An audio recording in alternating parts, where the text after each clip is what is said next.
ଦ୍ୱାଦଶ ଶ୍ରେଣୀ ବାଧ୍ୟତାମୂଳକ ଓଡ଼ିଆ ସାହିତ୍ୟ ଜ୍ୟୋତି ବହିର ବଡ଼ପଣ କବିତାଟି ଆଜି ମୁଁ ଆବୃତ୍ତି କରିବାକୁ ଯାଉଛି।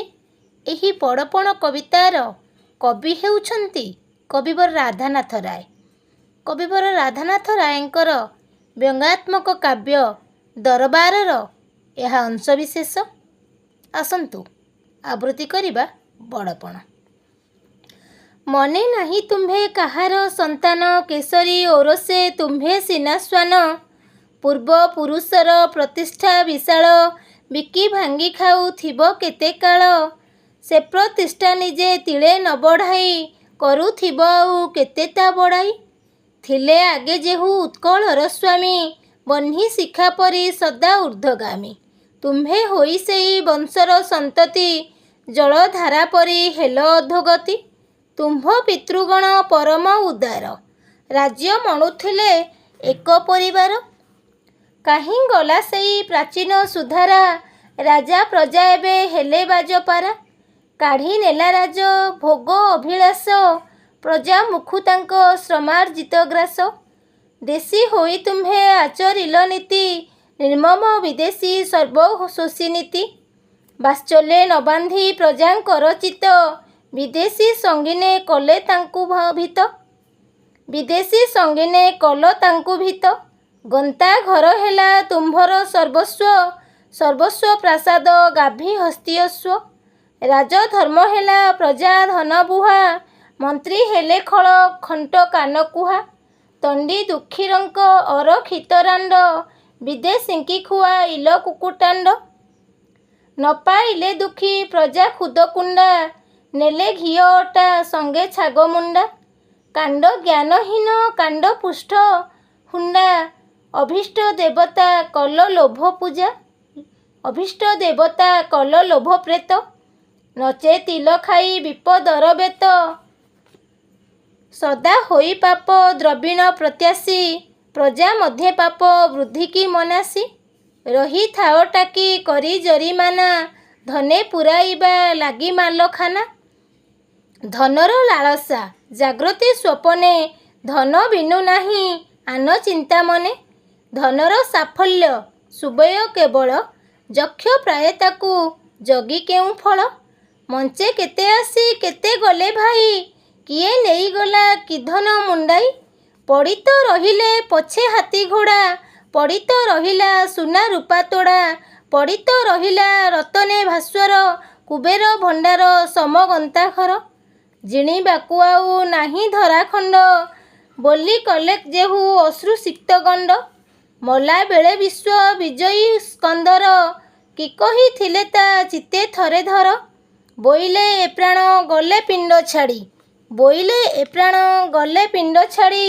ନେବ ଯେବେ ମୋତେ କୋକେଇରେ କାଢ଼ି, ଦେଇଥିବ ତାହିଁ ମୋସବ ଶୁଆଇ। ବେନି ପାଶେ ବେନି କରକୁ ଝୁଲାଇ, ଯା ଦେଖି ଜାଣିବେ ଜଗତେ ସମସ୍ତେ। ଆସିଥିଲି ଫେରି ଗଲି ଶୂନ୍ୟ ହସ୍ତେ। ଏହି ମହାବାକ୍ୟ ମନେ ମନେ ହେଜି, ସତ୍ୱଗୁଣ ଭଜ ଲୋଭ ମଦ ତେଜି। ଅକାରଣେ କିମ୍ପା ତଣ୍ଡି ଅରକ୍ଷିତ, ଅଳ୍ପ ଦିନ ପାଇଁ ସଞ୍ଚୁଅଛ ବିତ୍ତ। ବୋଲାଅ ଜଗତେ ସିନା ଲକ୍ଷ ପୋଷି, ଫଳେ ତୁମ୍ଭେ ଜଣେ ଜଣେ ଲକ୍ଷ ଶୋଷି। ଗଣିକା ଓକିଲ ଛାମୁଆ ପୋଷଣ, ଲାଗି କର କିମ୍ପା ପ୍ରଜାଙ୍କୁ ଶୋଷଣ। ପ୍ରଜା ରକ୍ତସ୍ୱେଦ ଲୋତକେ ଅର୍ଜିତ, ଅଭିଶପ୍ତ ରାଶି ରାଶି ପାପଚିତ। ପ୍ରାୟଶ୍ଚିତ୍ତେ ବ୍ୟୟ ନ କରି ଯତନେ, ପାପ ଅର୍ଜୁଅଛ ପାପାର୍ଜିତ ଧନେ। ଅର୍ଜୁଅଛ ସିନା କେବଳ ଦୁଷ୍କୃତ, ଘୃଷ୍ଟି ମୁଖେ ଢାଳି ଯଜ୍ଞକୁଣ୍ଡ ଘୃତ। ଏ ଅପ୍ରିୟ ସତ୍ୟେ ଛଳକୁ ନ ଧରି, ନିଜ ଶ୍ରେୟ ଦେଖ ଚିତ୍ତେ ଚିନ୍ତା କରି। ଭଗ୍ନ ଘଟୁଆହା ସଲିଳ ଯେସନେ, ଭଗ୍ନ ଘଟୁଆହା ସଲିଳ ଯେସନ। ସରି ଯାଉଅଛି ଆୟୁ ପ୍ରତିକ୍ଷଣ, ବଡ଼ କ୍ରୂର କାଳ ବଡ଼ ଅବିଶ୍ୱାସୀ। ହାବଡ଼ି ଯିବ ସେ ଆଚମ୍ବିତେ ଆସି, ଦୂରବର୍ତ୍ତୀ ଜାଣି କାଳକୁ ଯେ ହସେ। ହସି ସେ ତା ପଛେ ଆସି ଲୁଚି ବସେ।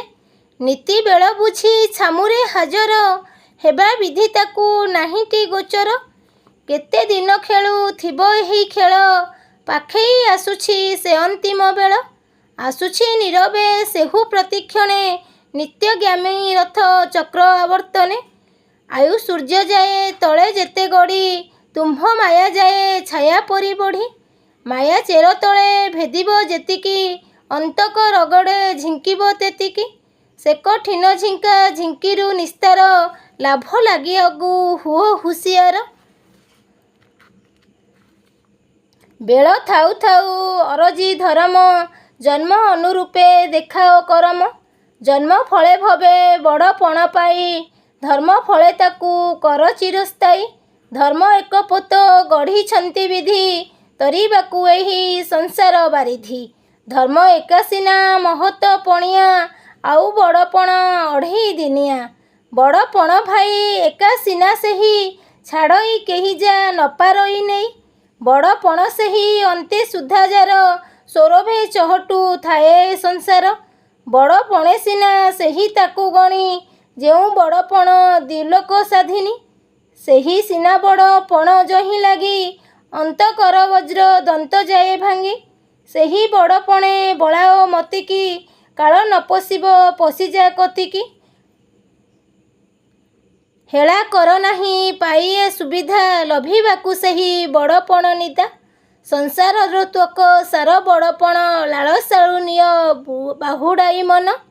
ଉଦାସୀନ ନେତ୍ରେ ଦୁନିଆର ମାନ ଦେଖି କର ମନ ଧର୍ମ ଏକତାନ। ରାଜଧର୍ମେ ଆତ୍ମ ତତ୍ତ୍ୱ ଦେଇ ମତି ଉଚ୍ଚ ହୋଇ ଲଭ ଉଚ୍ଚତର ଗତି।